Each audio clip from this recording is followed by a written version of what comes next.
কবর বড় কঠিন জায়গা, কবর বড় কঠিন জায়গা, অনেক বড় কঠিন।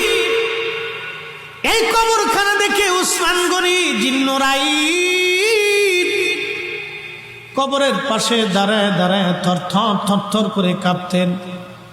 সাহাবা একরাম বলেন, আমিরুল মুমিনিন, আল্লাহ আপনাকে দুই নূরের অধিকারী বানিয়েছেন, দুনিয়ার থেকে জান্নাতের সার্টিফিকেট পেয়েছেন, তারপরেও কেন কবর দেখে দেখে আপনি কাঁদেন? উসমান গনি বলতেন, সাহাবীরা রে, আমি আমার মাশূকের জবান থেকে শুনেছি এই কবর হলো প্রথম ঘাঁটি। এই কবর প্রথম ঘাঁটি। কবরের মধ্যে তিনটে প্রশ্ন করা হবে, মান রাব্বুকা ওয়া মা দীনুকা মা কুনতা তাকুলু ফি হাক্কি হাযার রাজুল।